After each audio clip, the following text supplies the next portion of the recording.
Welcome to the Inception YouTube channel. This video is going to take you through how to rebuild one of our Rams, or to build one from scratch if you bought it raw and have had it anodized. The video is also relevant to Rams from Bell Sales, Evolution Rams, Planet Eclipse, Empire. We actually create a spares kit with Ram bumpers and O-rings that will work on all of those Rams. And that's what I'm going to use today. Show you the parts, show you how to do the assembly, and talk through a few things that might be relevant if you've had any issues with your Ram or you're deciding to rebuild your Ram. So to start off with, I do have some different products here that I'm going to use. This is a Vibratite 125 gel. It's a thread locker. I have Vibratite 442. This is a thread sealer. And depending on which version of Ram you have and from which manufacturer, you may choose one or the other. And then I have Dow 33 grease. Here I have the main parts of the Ram main body, the Ram back end, the piston, the Ram shaft. I have a couple of Ram barbs, which are also the same for our LPR. And I have a rebuild kit, which is our O-rings and Ram bumpers as one kit. We sell the Ram bumpers separately if you want to rebuild Evolution, Planet Eclipse or Empire Ram that has the bumpers that have degraded. And we sell the O-rings separately if you just need the O-rings to fix your Ram, or we sell it as a full kit seen here. This does come with a bunch of spares. So I'm going to put them all out and show you how to select which ones for your Ram. The difference between our GTR-Ram, our newest Ram, with this shaft, and the Evolution or the Planet Eclipse or the Empire Rams is the diameter of the Ram shaft. So on their Rams you're going to use the smaller O-ring in the back body, and on ours you're going to use the larger one. So if we put the all the O-rings out and lay them out next to each other in sizes,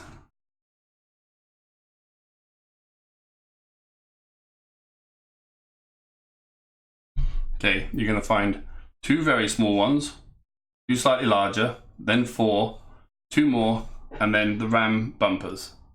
The Ram bumpers are flat rubber plates with little indents on them. I'll give you a close-up of that.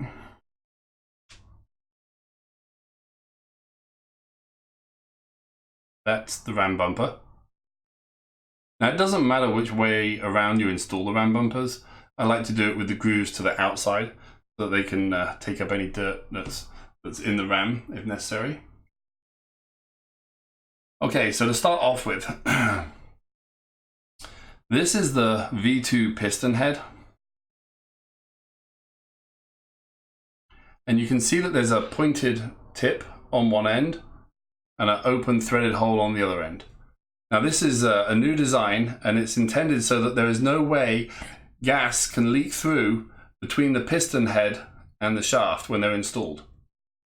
Previous versions of Rams, the Empire Ram, the early V1 Inception Ram, Planet Eclipse Rams, Evolution Rams, that hole is threaded all the way through, and if you don't correctly seal the shaft to the piston head, you can actually have a leak of air through there, which is one of the most annoying leaks to find in your pneumatics and has caused many a frustration. So we redesigned it in the V2. So now there is no hole through there, and if it's leaking through the Ram, the leak can only be caused by the O-ring on the piston head. Now this one is gold.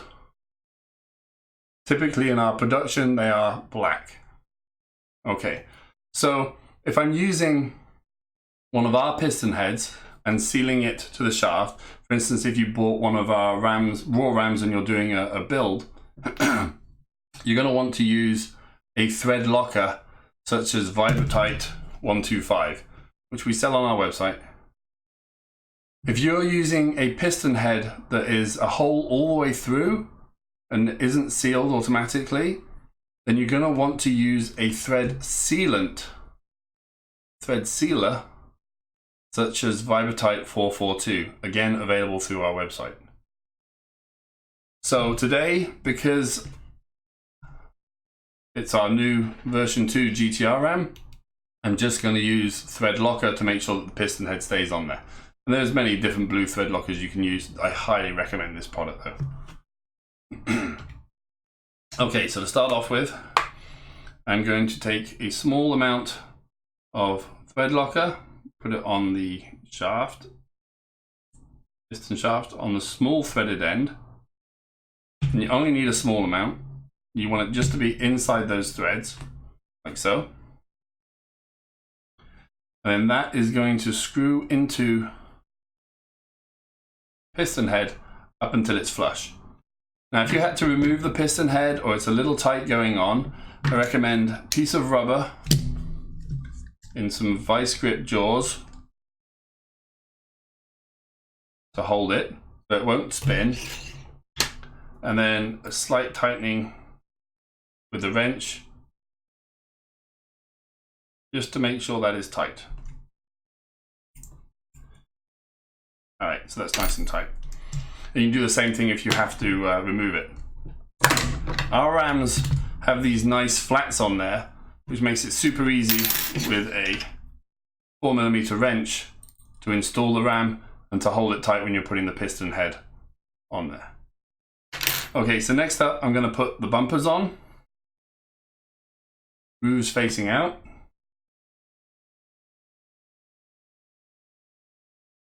You can see. One from each side.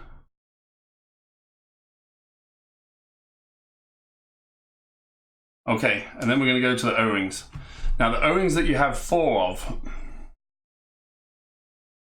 that is the O-ring that is going to go on the tip of the piston. Like so. And then I'm going to take a little Dow 33 grease, put it on the O-ring, spin it round. So good. And then I'm going to put that, what's left off of my finger, onto the piston shaft and set that down. Next, we're going to build up the back of the ram. And the second of the four O-rings, like the one we just used on the piston head, is going to go over the threads that go into the front block and go up against the body. Now, you don't necessarily need that O-ring when you install it into the front block, and we don't recommend having the ram completely tight. It just gives you a nice little bit of cushion as it screws in. You're then going to take one of the two excuse me, largest O-rings, and that one is going to go over the finer threads on the ram back.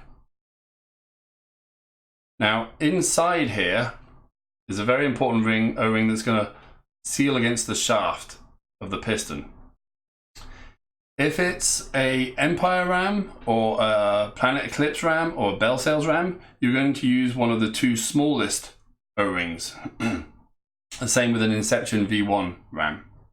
With our GTR ram, you're going to use one of the two next up in size, and you're going to poke that in through the hole. And then this is a little bit fiddly. I like to use a couple of Allen keys for it. You're going to want to push that down from the fine thread side so that it locates against the step inside. And having an O-ring, an Allen key come in from the other end to stop it going too far. And to help you get it go into the groove.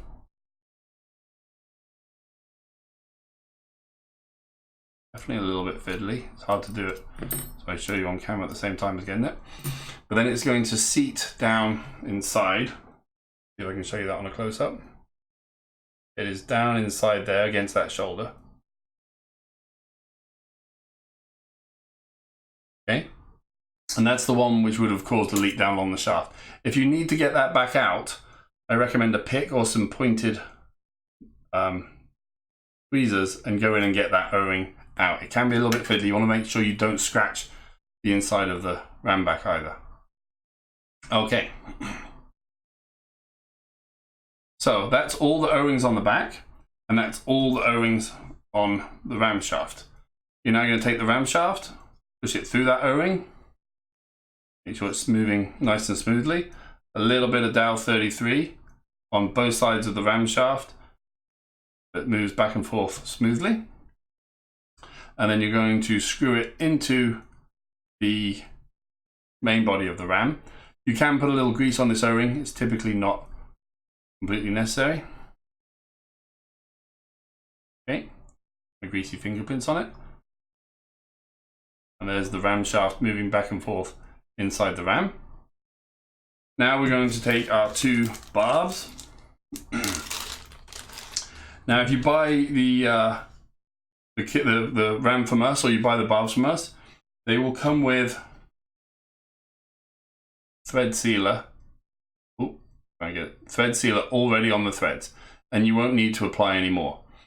If you've removed the barbs from your Ram, or you've got them from somewhere else, I recommend Vibratite 442, a little bit on those threads. Make sure you don't get it in the hole, and then use that and you screw the barb in.